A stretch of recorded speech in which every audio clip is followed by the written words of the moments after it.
Shalom saudara-saudaraku, Tuhan Yesus memberkati.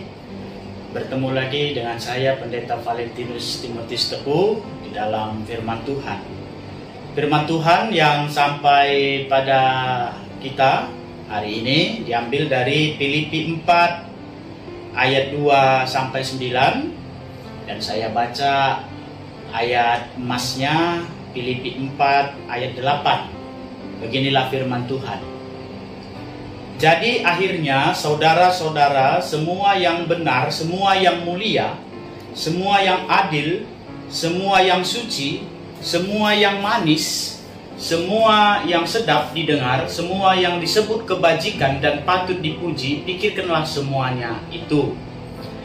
Ayat emas ini, saudara yang dikasihi Tuhan, ditutup dengan sebuah anjuran dari Paulus.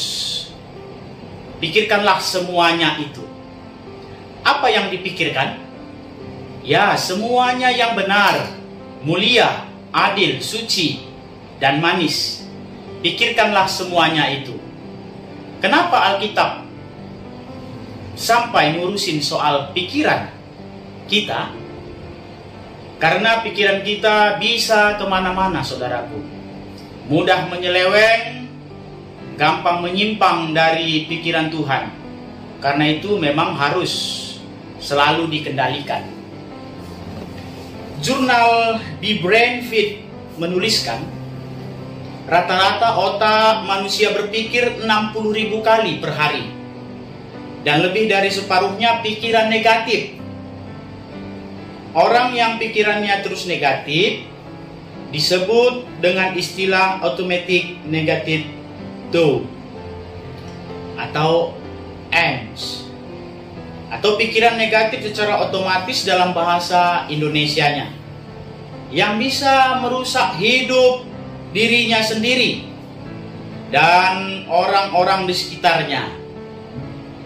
Berdasarkan penelitian, otak yang terus dipenuhi dengan pikiran negatif secara fisik, otak kita akan mengecil, mempercepat penuaan otak, mudah stres, dan rawan depresi. Bagaimana supaya tidak muncul pikiran negatif?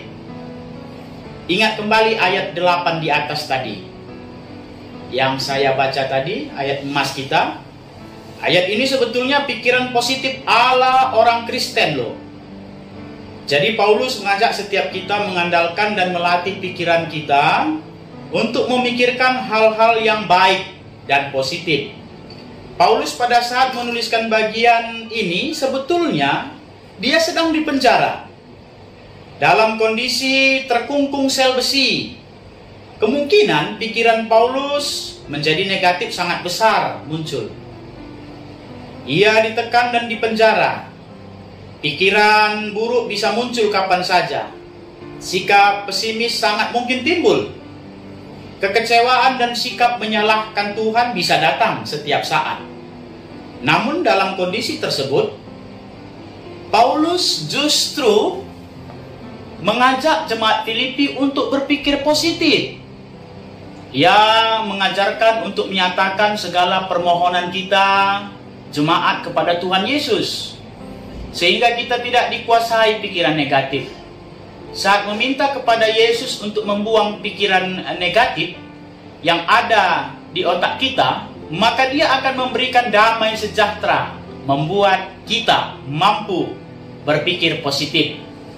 Bisa kita baca ayat 6 dan 7. Mari saudaraku, supaya otak kita nggak ciut, muka nggak cepat tua, dan supaya nggak gampang stres, mulai berpikir yang mulia, benar, dan manis. Kita bisa juga ingat-ingat makanan-makanan yang lezat seperti kelapa muda, puding, martabak, singkong, bubur kacang hijau, dan sebagainya. Lebih baik pikirkan itu daripada berpikir negatif. Jadi saudara-saudaraku, jangan kita mau dikuasai oleh pikiran negatif, sehingga bisa saja tingkah laku kita pun berpengaruh.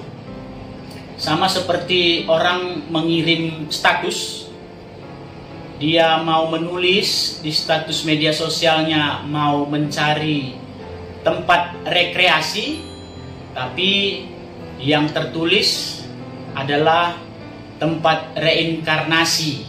Nah, kan sudah jauh sekali artinya, saudara-saudaraku. Jadi mari sinkronkan pikiran positif kita, sehingga tingkah laku kita juga positif. Selamat menjalani hidup, tetap sehat. Tuhan Yesus memberkati. Shalom.